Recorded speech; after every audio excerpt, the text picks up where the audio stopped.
Analysis: Turkey firmly entrenched in Syria, until Putin decides otherwise. Turkey continues to operate in Syria, seeking to curb Kurdish independence aspirations. Tensions with the US and Russian desires to ensure calm for Assad, however, may force Erdogan to act differently. The battles around the Syrian town of Raqqa still haven't ended. The various forces taking part, particularly the Kurds, who have borne the brunt of the ground war, report each day on the new bits of territory they have liberated from the Islamic State. Prominently featured was the recent capture of Syria's largest oil field, Al Omar, which used to produce 9,000 barrels a day. The Kurds, with massive assistance from the US Air Force, have now regained control of 80% of Syria's oil fields and of 15% of Syria's population, now living in about 1/4 of the country's territory. These figures are impressive not just as testimony to the Kurds' military prowess and the weakness of Islamic State, or ISIS, but also because the Syrian Kurds have become a significant political player as well as a military one in the war. The capture of ISIS' unofficial capital of Raqqa, much like the liberation of Mosul in Iraq, raises questions about earlier intelligence assessments of the jihadist militant organization's capabilities, and especially, about whether these same results couldn't have been achieved 2 years ago. But it's premature to draw conclusions about the war's conduct to date. More important is the fact that there seems to be no real strategy that will determine where the war goes from here, and what the political arrangements in Syria will look like after the conclusion of the war on terror. The latter has become the principal reason for American involvement in Syria and Iraq, as well as an area of cooperation between Russia and America, and between both powers in Iran, Turkey, Syria, and Jordan. John McCain, chairman of the U.S. Senate's Armed Services Committee, warned recently that America must determine its own interests and how to achieve them in Syria. The lack of such a strategy is being felt acutely, he added, even while America is celebrating the victory in Raqqa. McCain's words were aimed squarely at the conduct of his fellow Republican, U.S. President Donald Trump, who has so far avoided defining where America is headed in the Middle East in general or in Syria in particular. But without defining America's interests, the war on terror will have no end date and no diplomatic solution. Though the battles haven't yet ended, the temporary map of control among the various forces is becoming clear. In the near future, these forces will be focused on 2 main fronts. One is the continuation of the war in the east, along the Iraqi border, where the Kurds want to take over the border town of al-Bukamal. The other is the city of Idlib, where most of the rebel militias forces are now concentrated, and which has already been designated as the center of a de-escalation zone in which Turkey will be the dominant player.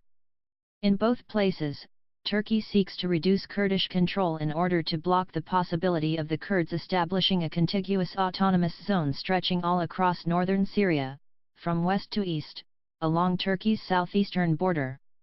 This week, Turkish President Recep Tayyip Erdogan announced that Turkey had completed most of its mission in the Idlib region and that it had already trained more than 5,600 Turkish policemen to keep the peace in Idlib and the surrounding area. Around 10 Turkish bases, backed by tanks, have been set up throughout the area, and according to both Turkish and Syrian sources, Turkey has reached local agreements on a ceasefire even with Ahrar al-Sham, a rebel coalition comprised mainly of radical Islamic groups, including the one formerly known as the Nusra Front. Nevertheless, this is still far from being a quiet front. Turkey also wants to capture the city of Afrin, a few dozen kilometers from Idlib. A large Kurdish contingent is stationed in Afrin, and Turkey wants to eliminate the Kurds' territorial foothold there to disrupt Kurdish territorial contiguity. For now, this Turkish move has Russian support, since it falls within the understandings reached in the Kazakh capital of Astana on establishing de-escalation zones in Syria. Although Syria demanded the removal of Turkish forces from its territory, on the grounds that this violates its sovereignty, it seems that at present, there is no power capable of ordering Turkey out of the country. Erdogan-Trump tensions. But the Idlib front and Turkey's anti-Kurdish strategy are on a collision course with the Trump administration, which still views the Syrian Kurds as an essential and effective force in the continued military operations against the Islamic State.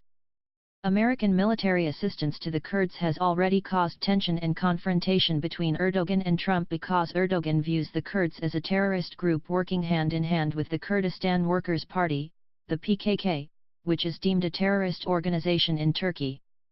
For his part, however, Trump has heaped praise on the Kurdish forces and continues to supply them with military equipment and funding in their continued fight.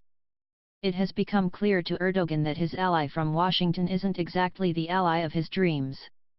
It's not just that Trump has no intention of extraditing Fethullah Gulen, the Turkish religious leader living in exile in Pennsylvania whom Turkey accuses of planning the attempted Turkish military coup in July of last year.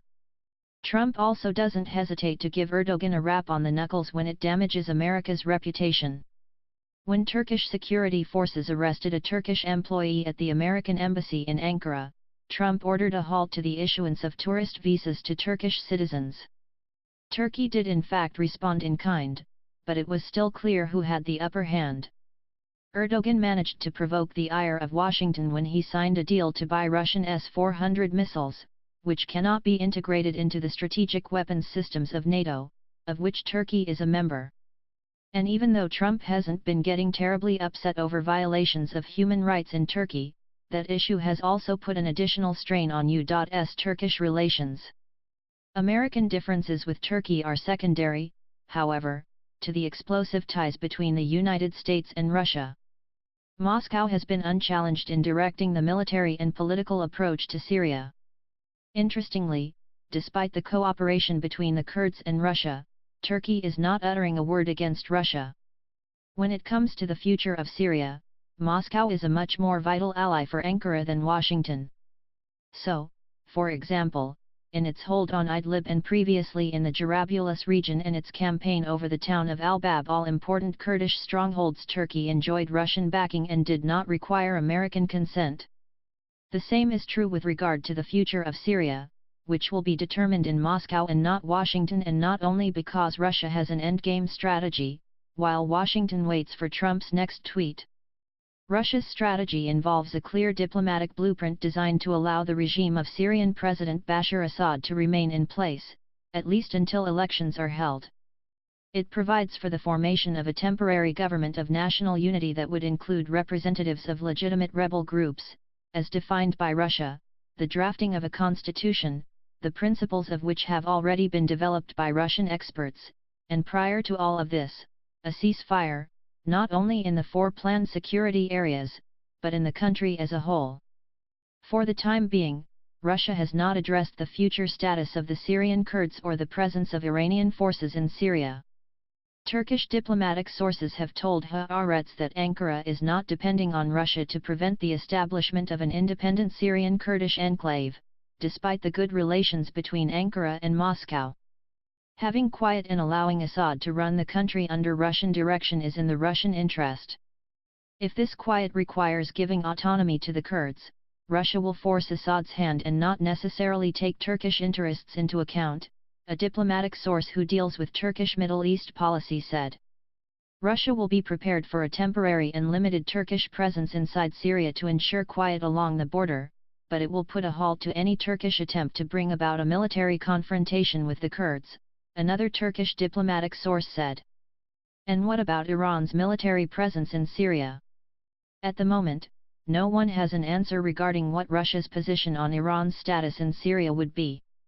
It would be an exaggeration to expect that Russia would get into a military confrontation with Iranian forces to extract them from Syria. What's more, Syria owes billions of dollars to Iran and also has a diplomatic debt as a result of the unqualified assistance and backing that Iran has been providing it, the source said. The assumption of these sources is that, despite the fact that Trump is an unpredictable president, he would not get himself into a military confrontation with Iran on Syrian soil. Actually, no one in Turkey is even addressing Washington's position. It's as if the Americans represented a minor country rather than a world power.